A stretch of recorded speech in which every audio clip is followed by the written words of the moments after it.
যোৱাকালি কোকৰাঝাৰত যেহেতু মামাই 1000 কোটি টকাৰ ঘোষণা কৰিছে আৰু এই ঘোষণাৰ কথা শুনা পাই যিসকলে আমাৰ বিটিচিৰ টাইগাৰ বুলি কয় হাগ্ৰামা মল্লিক ডাঙৰীয়াক তেখেতে যেনেকুৱাকৈ কলগেট হাঁহি মাৰি দিছে আচৰিত ঘটনা। যেন তেখেতে 5 বছৰ একো খাব পোৱা নাই আৰু হেমন্ত বিশ্ব শৰ্মা ডাঙৰীয়াই তেখেতক খাবলৈ আহাৰ যোগান ধৰিছে। 1000 কোটি টকাৰ ভিতৰত 1 টকাও হাগ্ৰামা মল্লিক ডাঙৰীয়াক ৰাইজক দিব নোৱাৰিব আৰু মোহৰি কৰিব লাগিব, তেখেতে হিচাপ নিকাচ ৰাখিব লাগিব।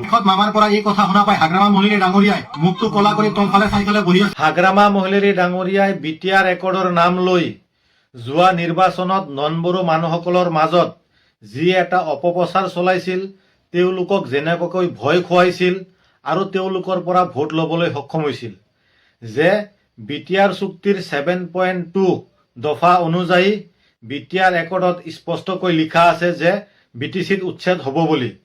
এই কথা হাগ্ৰামা মল্লিক ডাঙৰীয়াই ৰাইজৰ ওচৰত কৈ ফুৰিছিল প্ৰমোদ বড়ো ডাঙৰীয়াই উচ্ছেদ কৰে, কিন্তু আমাৰ বিটিচি চুক্তি অনুযায়ী আমি উচ্ছেদ নকৰোঁ, সকলোকে ভূমিৰ পট্টা দিম বুলি। যদি সঁচাকৈয়ে বিটিআৰ ৰেকৰ্ডত উচ্ছেদ হ'ব বুলি লিখা আছে, তাৰ মানে আপুনিও আজি উচ্ছেদ চলাব বিটিচিত, এই কথাটোৱে প্ৰকাশ পাইছে। নহ'লে ইয়াত কি স্বাৰ্থ বা কি ৰহস্য জড়িত হৈ আছে যে আজি আপুনি হঠাৎ বিটিআৰ ৰেকৰ্ড ডে চেলিব্ৰেশ্যন কৰিছে?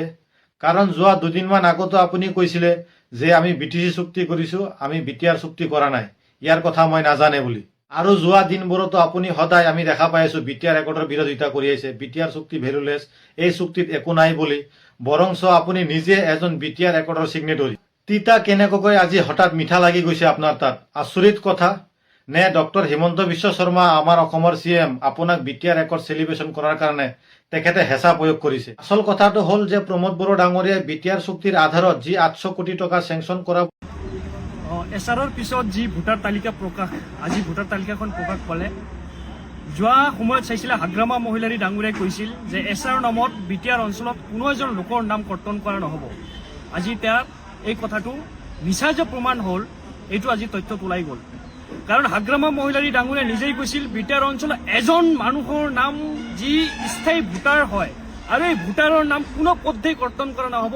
এছআৰৰ কথাখিনি হাগ্ৰামা মহিলাৰী জিলা আয়ুক্তসকলৰ লগত আলোচনা কৰি ফাইনেল কৰিছে, তেনেকুৱা ধৰণৰ কথাবিলাক কৈছিলে।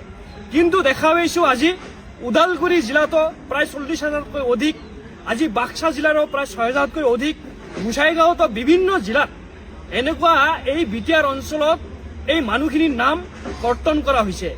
এতিয়া হাগ্ৰামা মহিলাৰী ডাঙৰীয়াই কি ক'ব? আচলতে হাগ্ৰামা মহিলাৰী ডাঙৰীয়াই আচলতে মিছাত যে ৰাজনীতি কৰে, এই এটা প্ৰমাণ। আমাৰ সংখ্যালঘু লোকসকল যোৱা নিৰ্বাচনত স্বতঃস্ফূৰ্তভাৱে ভোট দিছিল, আপোনালোকে জানে। আৰু হাগ্ৰামা মহিলাৰী যি আগন্তুক এই নিৰ্বাচন আহি আছে, বিধানসভা নিৰ্বাচন আহি আছে, এই বিধানসভা নিৰ্বাচনত সংখ্যালঘু লোকসকলৰ ভোট পোৱাৰ 1 নম্বৰ ভোট পোৱাৰ তাগিদাত এই মিছা কথাখিনি কৈছিল। কিন্তু এতিয়া ইয়াৰ প্ৰত্যুত্তৰ আচলতে হাগ্ৰামা মহিলাৰী দিব লাগিব। এই যি আমাৰ বিটিআৰ অঞ্চলৰ বহুতখিনি মানুহৰ যে এই নাম কৰ্তন কৰা হ'ল, এই নামখিনি আচলতে কৰ্তন যে এতিয়া কৰিলে, এতিয়া হাগ্ৰামা মহিলাৰীয়ে কি ক'ব? এইটো হ'ব আচলতে লক্ষণীয়।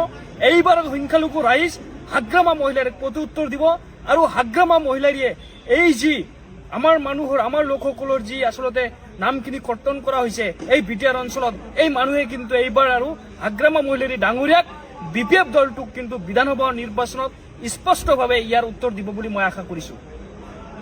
তেলিপাৰাত আজি যিটো ঘটনা সংঘটিত হ'ল, এই ঘটনাটো খুবেই দুখজনক।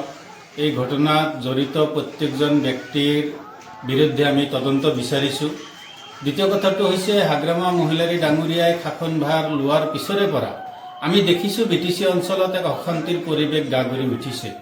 কিছুদিন আগত বিটিচি সচিবালয়ত আক্ৰমণ কৰা হ'ল, বিটিচিৰ ৰাজধানী কোকৰাঝাৰ জামে মছজিদত দুৰ্বৃত্তৰ দ্বাৰা আক্ৰমণ কৰি মছজিদৰ ক্ষতিসাধন কৰা হ'ল, ভাঙচুৰ কৰা হ'ল।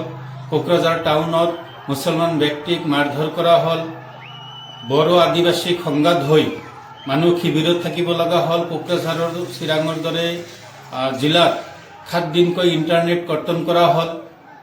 হাগ্ৰামা মহিলাৰী ডাঙৰীয়াই আচলতে বিটিচিখন শাসন কৰাত সম্পূৰ্ণৰূপে ব্যৰ্থ হৈছে। গোসাইগাঁৱত যিটো ঘটনা, এই ঘটনা খুবেই দুখজনক আৰু উদ্বেগজনক।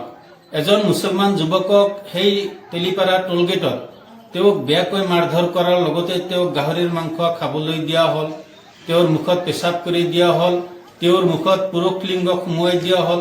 এই যে ঘটনাবোৰ, এইবোৰ ঘটনা কোনে কৰিলে? এজন মুছলমানক গাহৰি খাব দিয়াৰ অৰ্থটো কি থাকিল? নিশ্চয় তাত বজৰংগ বা RSS খোপনি পাতিছে।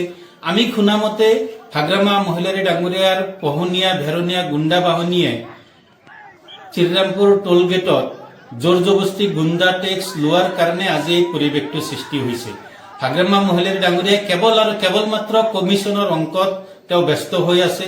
তেওঁ সেই টোল গেটত নানান প্ৰকাৰে কৰ সংগ্ৰহ কৰি আছে।